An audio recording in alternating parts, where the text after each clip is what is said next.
Hey there, welcome to the Ecommerce Coffee Break. I'm your host Claus Lauter and you're listening to the podcast that helps you become a smarter online seller. In today's episode we talk about how eco-labels are changing the way people shop online for products. Joining me on the show is Laurent Bocahut, CEO and co-founder at pevtrust.com. So let's dive right into it.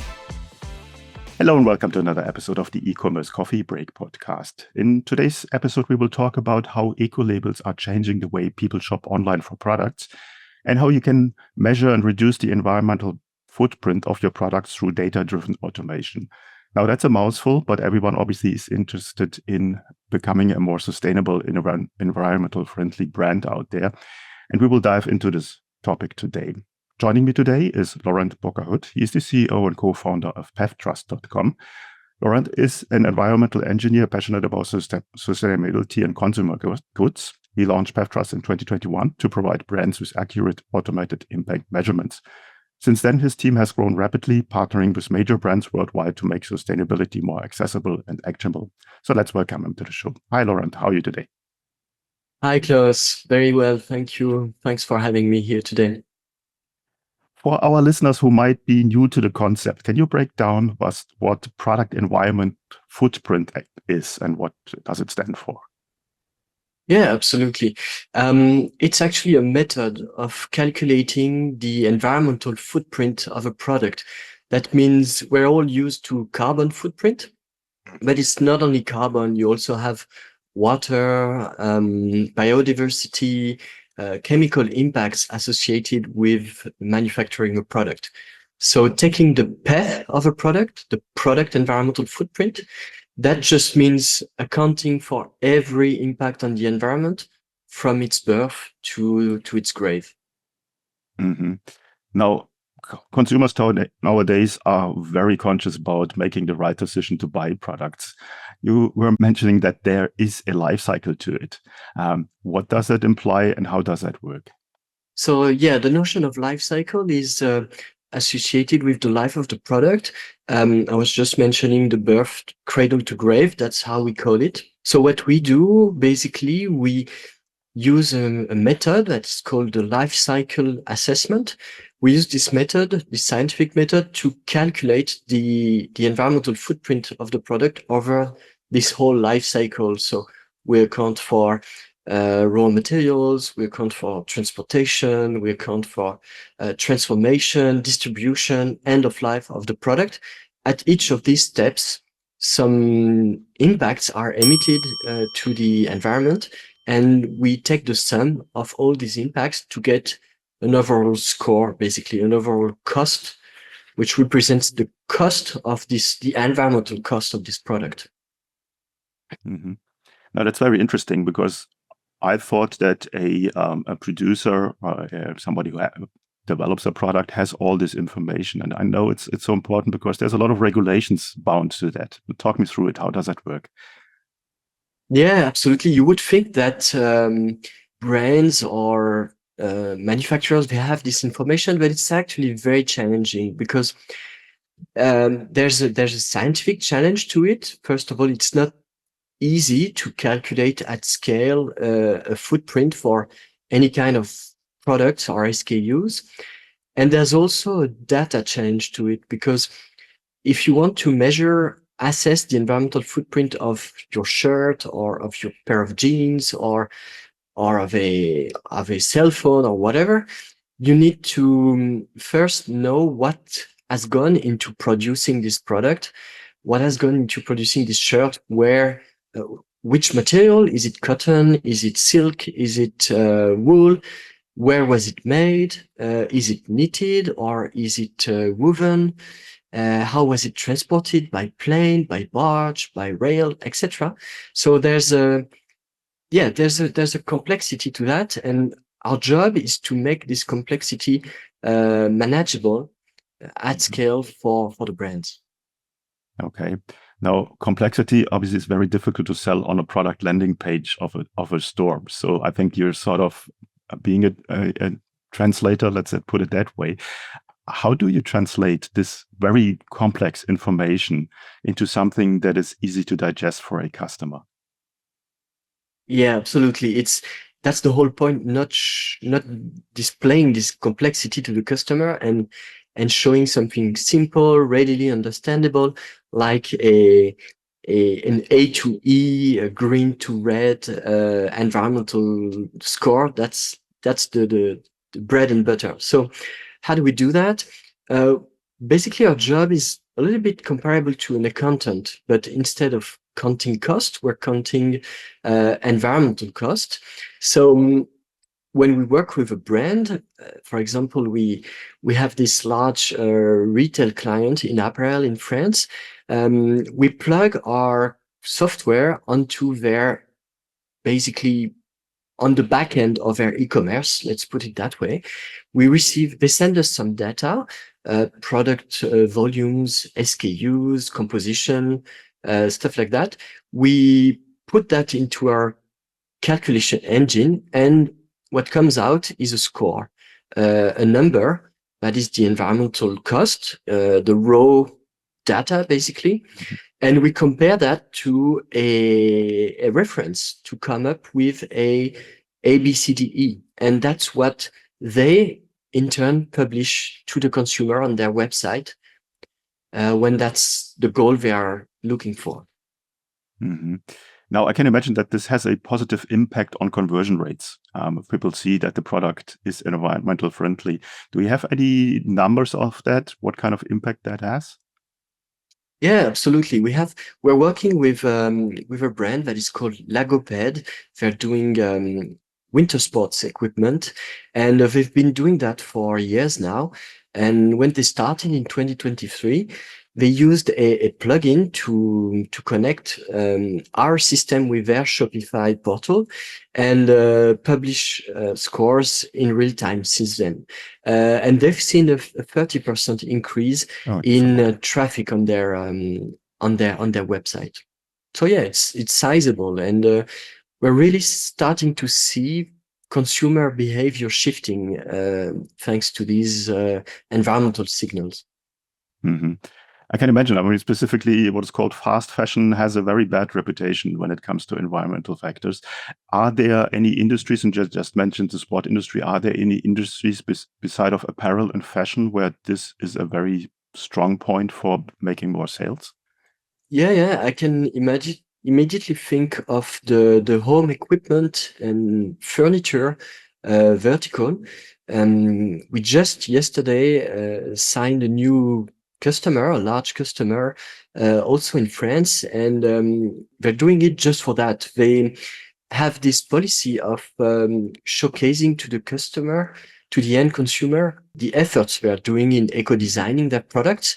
So using this kind of environmental score, these scientific scores, this makes the claim more objective, more, it takes greenwashing away from the equation. As long as we do our job properly, and as long as they do their job properly, which I believe is the case, that makes things more data-driven and objective. And that's what the consumer is ultimately looking for. Mm-hmm. I want to find out a little bit more the data-driven background of that. I can imagine that brands that have a lot of SKUs, a lot of products in there, it's very complicated to get all the data together. Talk me through the process on how you capture the data and how it gets processed. Yeah, typically our customers, they have 10,000, 20,000 SKUs, sometimes only 2,000, but with a large variety of purchase orders and complex supply chains behind that. So it can be a little bit scary at first, but we have developed this approach over the years where we really start with only the bare minimum data that we need to come up with let's say an average, an approximate score. And for that, you basically only need the weight of your product and the composition.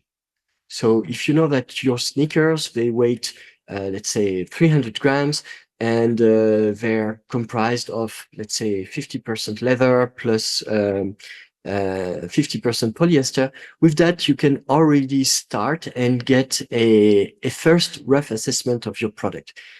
That's not for conducting any claim, not for doing eco-design. That's just the bare minimum for getting you started. Once you have that under control, then you can start enriching this data that you send into PevTrust, typically connecting supply chain management solution to our API or a traceability solution once you have done that with your ERP. So that's the story behind that. You start with bare minimum, and then 6 months later, you add maybe the location of your tier one supplier.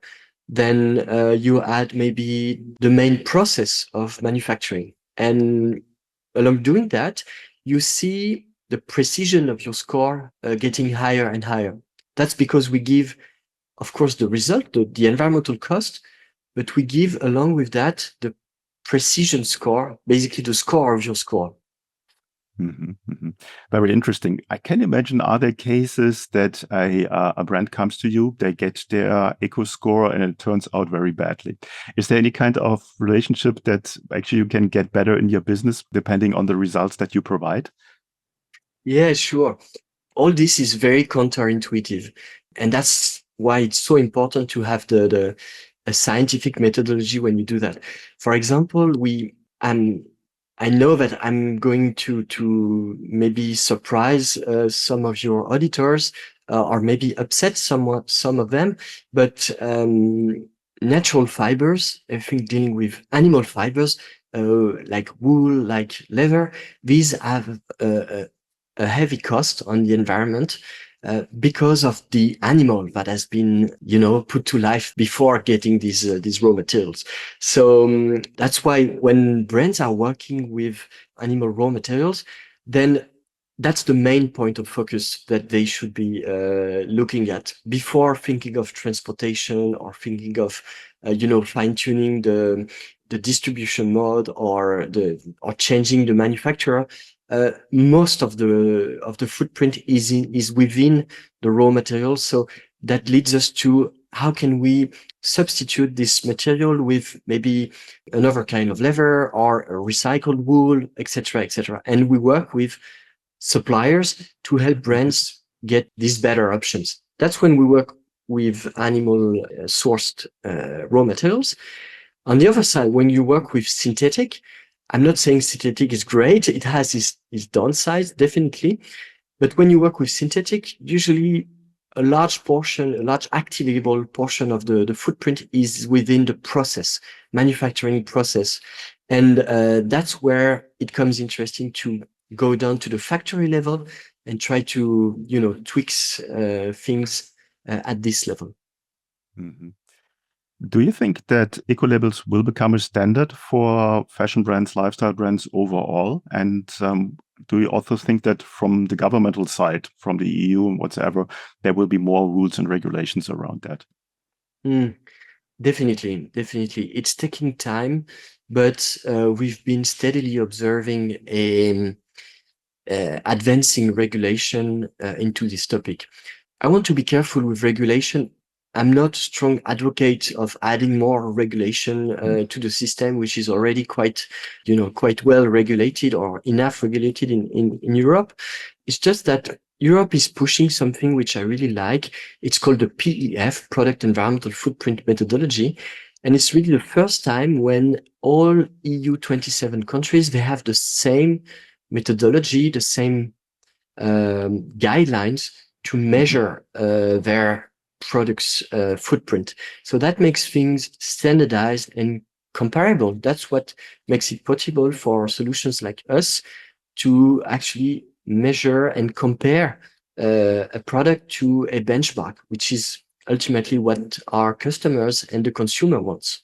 So definitely on the European level, this is something that is getting finalized as we speak for Apple and footwear, but also for batteries, for dairies, cosmetics, etc., for a large portion of our consumer goods. And I can mention a particular case, which is the French context. In France, there is a strong push for consumer labeling. So actually, the French government is passing, as we speak, a decree to make consumer labeling not mandatory, but strongly encouraged. Let's put it that way. So we should start seeing more and more brands labeling their products, let's say within this summer. Mm-hmm. No, I think it's important to have a standard, even a European standard, so that you can really know how environmental friendly the product is that you're going to buy. So what would be your advice for businesses starting with their sustainability journey? What would be the first step for them? Mm-hmm. The first step is to get going, basically to put up a team and get going. It's something that it's a revolution that is underway. And let's say I would think of two key success factors. The first one is having somebody, one or two or three persons, depending on your size, but at least one person within the organization that is in charge of this product ESG thing. And this person, it must be somebody central in the organization that has ties with the IT, that has ties with the product department, and that also has ties with the finance and top management. So it's a key position to get things started. And once you have that, the second thing is to start having your data in order, having, let's say, product weights and composition somewhere in your system. And from there, you can extract it, export it. That's really the key to start with. Mm-hmm. Now, you mentioned that some of your clients are running Shopify stores. How do you help with this whole setup? What's the onboarding process for a new customer, for a new brand? Mm-hmm. So in our solution, we have this data loader thing. We call that an ETL, extract, transform, load. Basically, that's where you dump your unformatted data. And our engine will do the job to, let's say, let's take an example. If you source cotton from Egypt and you call that cotton-Egypt, in our system, it's called cotton_Egypt. So this little web app is doing this mapping transcription so that your system and our system can communicate together. So once that's done, data can seamlessly flow from your system to ours. We do the calculation, we send the score back, and we send also these little widgets, which you can customize to your look and feel and directly embed that into your Shopify or any other CMS as you desire. Or this can also take the form of an API call if you want to, really make it look as you desire. Mm-hmm. How long does it usually take to get up and running? It depends on the maturity of this whole, sustainability, product sustainability thing. But let's say it's very challenging to do it in less than 6 months. Mm-hmm. Basically, if you start from scratch, you would need at least 6 months to a year or so to get going. Okay.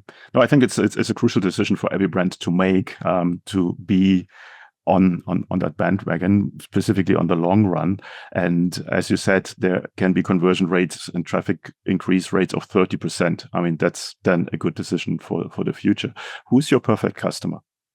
Well, I think the perfect customer is the one who has understood that we're going there anyway.